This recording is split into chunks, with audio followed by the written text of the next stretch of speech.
안녕하세요. 서지원입니다. 오늘 말씀드릴 내용을 소개를 먼저 하자면, 네, 그 프레데터리 저널하고 컨퍼런스들이 있죠. 네, 뭐 약탈적 학술지, 그 다음에 가짜 컨퍼런스, 뭐 이런 얘기들을 좀 하는데요. 요거에 대해서 오늘 조금 그러니까 조심해야 하고, 또 생각보다 아시는 분들이 많이 없으셔서 요거를 오늘 다뤄봐야 되겠다 생각이 들었습니다. 네, 그럼 시작해 보도록 할까요? 여러분들 최근에 그 뉴스 같은 거에서 보신 적 있으실 거예요. 요 표를요. 어떤 그 고위 공직자 분의 이제 조카분들이 이제 논문을 고등학생 때 그 논문을 써가지고 이제 퍼블리케이션을 한 거죠. 했는데 이제 알고 보니까 많은 문제들이 있었다. 근데 그 중에 이제 하나의 문제가 이제 약탈적 학술지라는 데에 이 학생들이 이제 퍼블리케이션을 한 거예요. 그래서 이제 이게 다른 문제들과 더불어서 같이 문제가 되어 있는 상황이고요. 여기 보시면은 25개의 논문 중에 20개가 약탈적 학술지에 실려져 있거든요. 그래서 보시면은 놀랍다라는 거 아실 것 같은데 생각보다 광범위하게 퍼져 있고 그 다음에 애매한 것들이 있습니다. 그래서 우리가 특별히 좀 신경을 많이 써야 된다고 생각이 들더라고요. 자세한 사항은 여기 보시면은 제가 링크 달아드렸잖아요. 여기로 들어가셔서 읽어보시면 되세요. 사실은 요번에 이 문제가 불거지기 이전에 몇 년 전에 이미 뉴스타파에서 그 가짜 컨퍼런스를 가지고, 주제를 가지고 이제 취재를 해서 이제 나왔던 적이 있었거든요. 몇 년 전에 이제 저도 친한 동생이 알려줘서 알게 됐는데, 그 유튜브 같은 데 가셔가지고 그냥 가짜 학문 제조 공장의 비밀 이 제목으로 검색을 해보시면 그 뉴스타파에서 만들어진 그 취재 영상들이 올라와 있고 그게 한 시리즈물로 한 열 몇 개 정도가 되거든요. 보시면은 그 취재를 어떻게 했는지 뭐가 문제인지 굉장히 많은 문제들이 많은데 그걸 자세하게 보실 수가 있으세요. 거기 보시면 이제 그 영상에서 주로 다루는 이제 컨퍼런스가 두 개가 있어요. 하나가 와셋이라는 거고 하나는 오믹스 인터내셔널인데 보니까 그 와셋은 컨퍼런스만 운영을 하는 것 같고 오믹스 인터내셔널은 약간 저널도 같이 하는 것 같더라고요. 그래서 제가 그 와셋 홈페이지를 검색을 해봤거든요. 근데 아직도 뭐 멀쩡하게 굉장히 영업을 아주 성업 중이시고 거기에 들어가 봤더니 굉장히 다양한 컨퍼런스 리스트들이 쭉 뜹니다. 첫 화면에. 그 중에 그냥 아무데나 한번 눌러봤어요. 그 오타와에서 있는 2022년 7월 12일부터 15일까지 13일 이렇게 되어 있잖아요. 그러면은 뭐 다음 주네요. 클릭해서 들어가 봤더니 이게 정말 너무 재밌는 게 정말 한 100개 정도 되는 컨퍼런스가 이 동일한 도시, 그 다음에 동일한 날짜에 이루어지는 거예요. 이 말은 무슨 말이냐면 이게 다 따로따로 열리는 게 아니라 한꺼번에 그냥 자기네들 다 모여가지고 컨퍼런스를 하는 거더라고요. 그래서 참 되게 재밌는 현상이죠. 그러면 왜 이런 컨퍼런스들이 있는지를 먼저 생각하기 전에, 그리고 왜 가면 안 되는지를 먼저 논의하기 전에 왜 우리가 컨퍼런스에 참석을 하는지 그걸 먼저 생각을 해보면 왜 가면 안 되는지가 나올 테니까요. 그걸 먼저 얘기를 해보자면 첫 번째는 이제 피드백을 받고 싶어서 내가 하는 연구를 이제 그런 발표를 했을 때 그 자리에 와 있는 어디언스들이 내 연구에 대해서 나보다 더 잘하는 사람도 있을 수 있고 새로운 시각으로 볼 수 있는 사람도 있잖아요. 그런 분들이 내 연구에 대한 설명을 듣고 이런 여러 가지 조언들을 해준다던가 아니면 궁금한 어떤 질문을 했을 때 그거를 들으면서 이런 질문들이 있을 수 있겠구나. 그걸 다 받아서 이제 내 연구를 디벨롭을 하는 거잖아요. 그런 목적이 첫 번째가 있고 그 다음에 두 번째는 이제 내 세션을 발표만 하는 게 아니라 다른 분들이 발표하는 것들을 들어가서 많이 보실 텐데 그걸 보시면서 이제 다양한 리서치 아이디어들에 대해서 얻기도 하고, 내가 고민하는 부분에 대해서 비슷한 고민을 하는 이런 학자들도 있구나, 이런 것들을 알게 되면서 다양한 많은 이제 학문적인 습득을 위해서 또 가시는 목적이 있겠죠. 그 다음에 마지막으로는 내 리서치 연구하는 거에 나랑 비슷한 연구를 하는 학자들을 만나서 교류를 하고, 그 다음에 같은 필드에 계시는 분들을 또 나보다 또 이렇게 연장 더 선배 있는 학자분들을 만나서 그분들과 네트워크를 쌓고, 거기에서 이런 학문적 교류를 하는 어떤 이런 목적들, 그런 어떤 학문적인 목적들이 굉장히 많잖아요. 그런 이유 때문에 여러분들 컨퍼런스 가시잖아요. 그런데 이런 그 프레데토리 컨퍼런스나 이런 뭐 제대로 되어 있지 않은 페이크 컨퍼런스, 이런 데는 이런 우리의 본연의 목적을 달성할 만한 요소들이 하나도 없다, 이렇게 보시면 되세요. 그러면 이런 프레데토리 컨퍼런스를 운영하는 사람들은 그럼 왜 운영을 할까요? 좋은 마음으로? 아니겠죠, 당연히. 돈 때문에 하는 거겠죠. 비즈니스니까. 돈 때문에 하는 거라면 최대한 사람을 많이 끌어모을수록 자기네들이 이기기 때문에, 그래서 나타나는 여러 가지 특징들이 있습니다. 첫 번째는 로케이션이 아주 좋죠. 왜냐하면 사람들이 가고 싶은 장소로 해야 되니까. 그래서 로케이션이 대부분 뭐 발리, 괌, 뭐 대표적인 어떤 휴양지, 휴양도시 이런 데가 많고, 유럽 이런 데도 많이 있습니다. 이런 로케이션, 좋은 로케이션에서 주로 하게 되고요.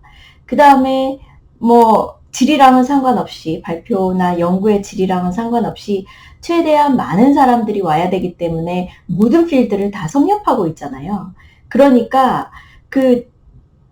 걸러낼 이유가 없는 거죠.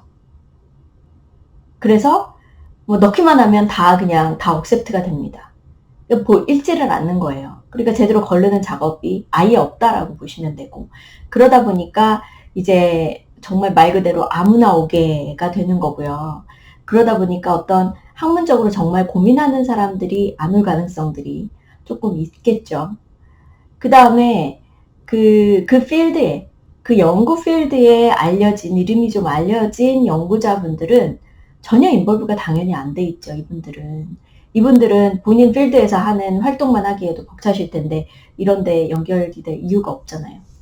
연결할 수도 없을 거고요. 만약 제가 봤을 때는 그런 컨퍼런스 운영하는 사람들은 그 필드에 어떤 학자들이 있는지도 아마 모를 거예요. 그래서 이제 모든 게 다 돈 때문에 하는 어떤 사업, 비즈니스 이런 거라고 보시면 됩니다. 그래도 어쨌든 이게 멀쩡하게 정상적인 컨퍼런스처럼 보여야 하기 때문에 홈페이지나 뭐 여러 가지 뭐 광고라든지 이런 거 할 때 보면 굉장히 정상적인 것처럼 보이게 하려고 노력을 많이 하는 흔적들이 있어요. 그래서 홈페이지도 굉장히 멋지게 꾸며놓고요.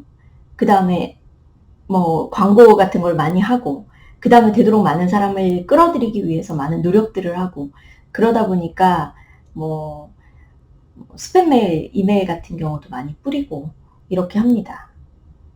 제가 뉴스타파에 나오는 영상들을 보면서 조금 화가 났던 포인트는 어떤 부분이 있냐면, 그 교수들이 어떻게 대응했느냐, 그 답변을 하고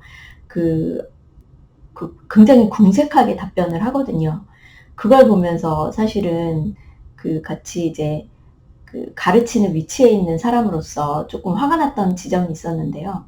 그게 뭐냐면, 학자들이라고 한다면 당연히 자기 연구 필드 안에 있는 컨퍼런스가 뭐가 있는지는 당연히 알아야 되는 거 아니에요. 근데 그거를 모르는 거를 굉장히 아무렇지도 않게 얘기를 하는 걸 보면서 좀 화가 났거든요. 예를 들어서 뭐 학생들이 갖고 왔는데 뭐 괜찮아 보였다, 뭐 이런 식으로. 자기가 모른다는 얘기잖아요. 모른다는 얘기를 그렇게 뻔뻔스럽게 하는 것 같기도 하고. 그래서 그 학자들은 정말 자기 연구 분야에 어떤 컨퍼런스들이 있는지 사실 다 알아야 돼요. 사실 뭐 작은 것도 있고 큰 것도 있어요.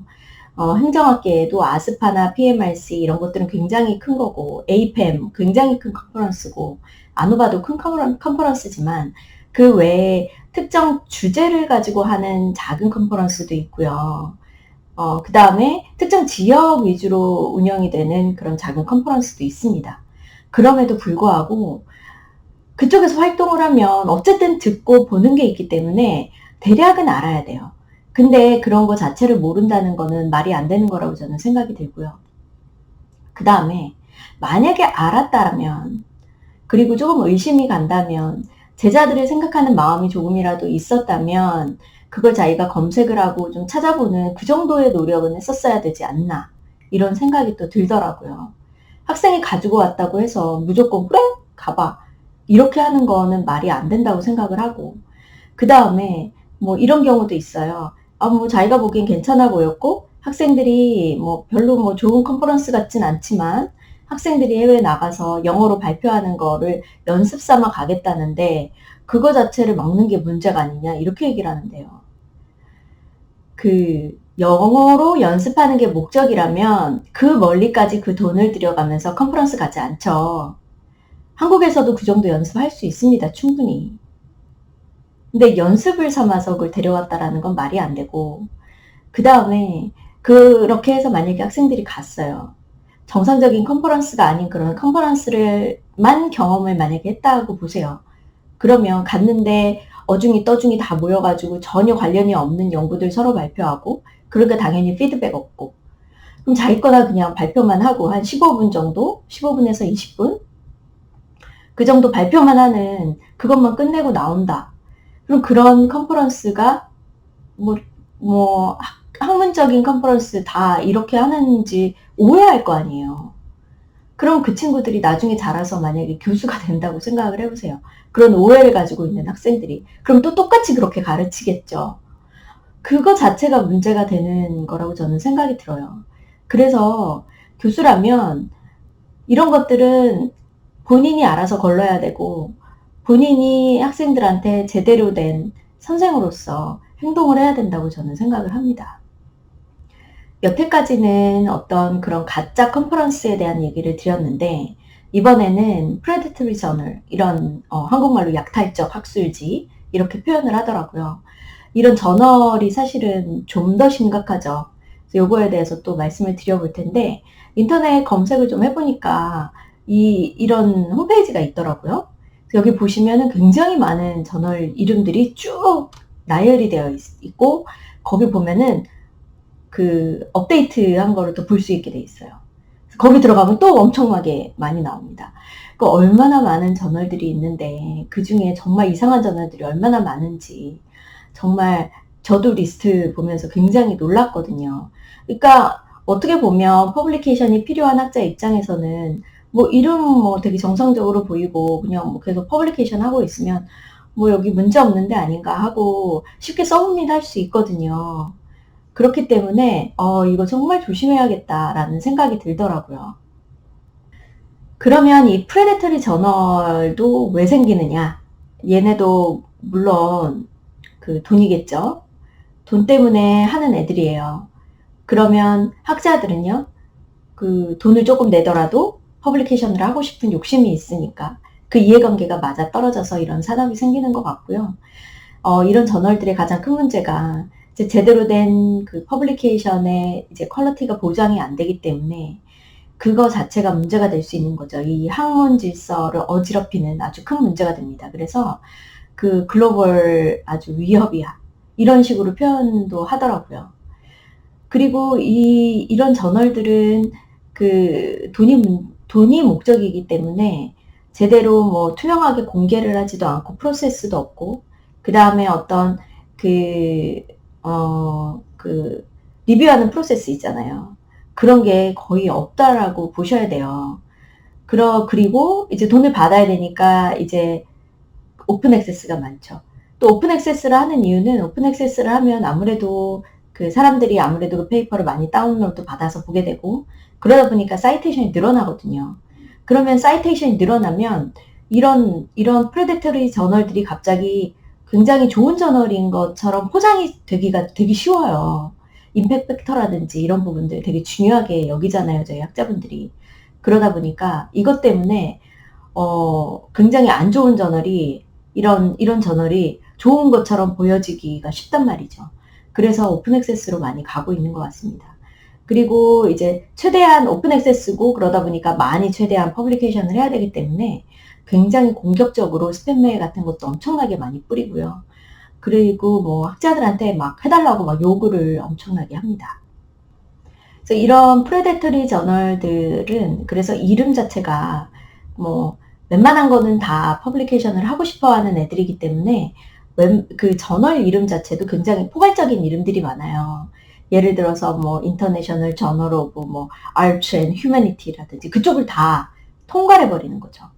그런 식으로 하기 때문에 요런 이름들이 나올 때는 조금 조심하셔야 되고, 그 다음에 저도 굉장히 스팸 메일 많이 받거든요.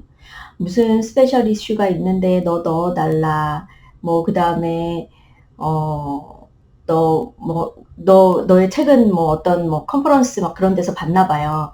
그런 제목을 막 대면서 이거 봤는데 니네 거 우리한테 넣어달라. 심지어 어떤 거는 이런 내용도 있어요. 이미 퍼블리케이션이 된 제목이에요. 그리고 그런 내용을 담아요, 이메일에. 너 이거 최근에 퍼블리케이션 어디에 한 거 그거 우리한테 줄래? 우리가 또 퍼블리케이션 하고 싶어. 이런 식으로 돼 있어요. 이거 카피라이트에 걸리잖아요. 그렇게 하면 안 되거든요. 근데 그걸 버젓이 그렇게 얘기를 하는 이메일을 엄청나게 많이 뿌려요. 그래서 저는 이런 이메일들은 읽지도 않습니다. 보지도 않고요. 근데 이제 이런 프레데터리 저널들 굉장히 독특한 특성들이 있잖아요. 근데 그 중에서 이제 조금 애매하게 줄타기를 하고 있는 저널도 있어요. 그게 뭐냐면 NDPI라는 건데, 얼마 전에 얘기 들었더니 작년인가 재작년에 한국에서도 굉장히 큰 문제가 학계에서 이 퍼블리셔 때문에 일을 썼다고 하더라고요. 이 MDPI는 사실은 그 저널의 이름이 아니라 퍼블리셔의 이름이에요. 뭐 와일리 뭐 이런 데처럼. 그래서 이 퍼블리셔 이 회사인데 얘네들이 가지고 있는 저널이 엄청나게 많아요. 엄청나게 많은데 그 중에 이제 대표 저널이 서스테이너빌리티라는 저널이 있고, 여기에 제가 알고 있기로는 한국 분들도 굉장히 많이 퍼블리케이션을 여기 저널에다 많이 내는 걸로 알고 있거든요. 근데 얘네들이 문제가 뭐냐면 굉장히 겉보기에는 되게 정상적인 저널처럼 보여요. 뭐 리뷰 프로세스가 어쨌든 있어요. 있는데 얘네들은 그 리뷰의 기간이 엄청나게 짧아요. 보통은 이제 한번 서브밋하고 최종적으로 억셉 받을 때까지 제가 봤을 때는 평균적으로 한 1년 정도 걸리는 것 같아요.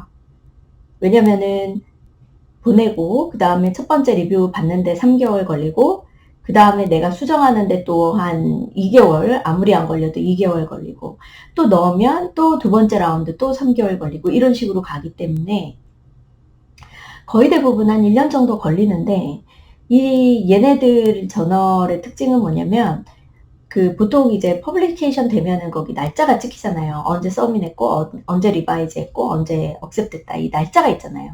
날짜를 보면 너무 짧은 거예요. 그래서 보통 뭐 한 달에서 한 달 반 정도더라고요. 리뷰를 하는 것 같기는 해요. 안 하지는 않아요. 근데 한 달에서 한 달 반밖에 안 걸리는 거예요. 최종 업셋까지가. 그러니까 굉장히 턴어라운드가 굉장히 빠른 거고, 그러면은 리뷰를 어떻게 하는 거지? 이렇게 봤더니 사실 저도 이런 뭐 같은 저널인지는 모르겠지만 리뷰를 해달라고 이메일을 받았던 적이 한 번 있어서 한번 봤었는데, 리뷰를 하는 기간을 일주일 주더라고요. 일주일만 해서 달래요. 보통은 이제 저널들이 그 리뷰어들한테 이거는 어쨌든 봉사하는 거잖아요, 학계에. 그래서 최대한 그 사람을 배려하고 그러기 때문에 그 한 달 정도 주고 그 다음에 한 달이 모자라다 그러면은 이제 더 주기도 하고 이러거든요. 근데 얘네들은 기본적으로 한 일주일밖에 안 줍니다. 그래서 아예 안 해주는 게 나은 것 같아요. 굉장히 무례해요. 무례하고. 그 다음에 제가 이제 여러분들 이제 이런 MDPI 이걸로 검색하셔도 구글에 나오는데, 제가 그걸로 들어가서 하나 리서치 게이트에 올라갔던 글을 하나 읽은 적이 있어요. 그게 뭐냐면 어떤 분이 이제 그 저널에 넣었대요. 서스테이너빌리티였던 것 같은데 페이퍼를 서밋을 한 거예요. 서밋을 했는데 돌아가는 게 좀 이상한 거예요. 그래서 차 이거 잘못 넣었구나 싶어가지고 이거를 이제 빼려고 했죠. 넣은 거를 빼려고 했더니 그 다음에 이메일이 협박 비슷하게 왔다는 거죠. 협박 비슷하게 와서 어떻게 왔냐면, 너 이거 한 번 넣었으면 중간에 빼는 거 불법이야. 너 이거 지금 빼면 너 이거 다른 저널에도 절대 퍼블리케이션 못하게끔 우리가 수단과 조치를 할 거야. 이런 식으로 협박이 왔다는 거예요. 굉장히 무섭잖아요. 네, 이게 말도 안 되는 얘기인데 하여튼 이런 식으로 이메일이 왔다고 하더라고요. 그 사람이 어떻게 했는지는 모르겠어요. 그러니까 그런 거에 대해서 굉장히 공감하는 댓글들이 많았어요. 그래서 좀 무서운 거죠. 얘네들이 왜 그렇게 하냐면 나중에 억셉트를 하면 돈을 받거든요. 돈을 받아야 되니까 당연히 못 빼게 하는 거죠. 그래서 하여튼 이런 부분들. 그리고 얘네들은 조금 이상합니다. 여러분, 그 저널에 퍼블리케이션을 하고 싶은 학자가 내가 어떤 저널에 넣을 건지 생각을 해서 먼저 연락을 하지, 거꾸로 저널이 연락을 와가지고 내가 정말 무슨 빅네임이 아닌 이상 그러기 쉽지 않잖아요. 그러니까 먼저 연락이 오는 저널은 정말 내가 알고 있는 저널 아니면 정말 이상하다라고 생각을 좀 하셔야 될 것 같아요. 자, 그러면 우리가 여태까지 이런 저널들은 오픈 액세스로 주로 운영을 한다고 했는데, 그러면 모든 오픈 액세스는 다 나쁜 애들이야. 사실 한동안 그런 얘기도 많았고, 어떤 학자들은 아직도 그렇게 얘기하시는 분들이 있어요. 오픈 액세스에는 절대 넣지 마라. 걔네들은 질도 떨어지고 안 좋은 애들이야. 이렇게 말하시는 분들이 있는데 그렇지는 않아요. 모든 오픈 액세스가 다 프레데터리 저널이냐? 아니거든요. 그래서 그거는 분명하게 구분을 하셔야 돼요. 예를 들어서 저널 오브 퍼블릭 앤 non-profit affairs라는 데가 있고, 여기가 이제 한 약 10년 정도밖에 안 된 저널인데 여기는 오픈 액세스거든요. 그런데 여기는 프레데터리가 절대 아니에요. 굉장히 정상적이고 굉장히 좋은 저널이에요. 왜 이게 가능하냐? 오픈 액세스면은 돈을 받아야 되는데, 그러면 저널이 돈도 한 푼 안 받고 얘네들이 어디서 돈이 나서 이 퍼블리케이션을 하느냐 하잖아요. 스폰서가 있어요. 확실한 스폰서가 있습니다. JPNA는 University of Nebraska 오마하 거기에서 전적으로 스폰서를 하거든요. 그렇기 때문에 그 돈을 충족이 되니까 오픈 액세스로 풀면서도 학자들한테 돈을 받을 이유가 없는 거죠. 그래서 이제 오픈 액세스가 가능한 거예요. 이런 데들이 그렇게 많지는 않습니다. 그래서 여러분들 오픈 액세스라고 했을 때 무조건 안 좋은 눈으로 보는 것도 안 좋다. 이런 말씀을 드리고 싶어요. 네, 오늘은 여기까지 설명을 드리고요. 다음번에는 또 중요한 사안이죠. 플레이저리즘에 대해서 한번 다뤄보도록 그렇게 하겠습니다. 혹시 궁금한 사항 있으시면 저한테 댓글로 문의 주시거나 이메일 보내주셔도 되고요. 물어봐 주시면 제가 최선을 다해서 아는 데까지 대답을 해드리도록 하겠습니다. 네, 감사합니다.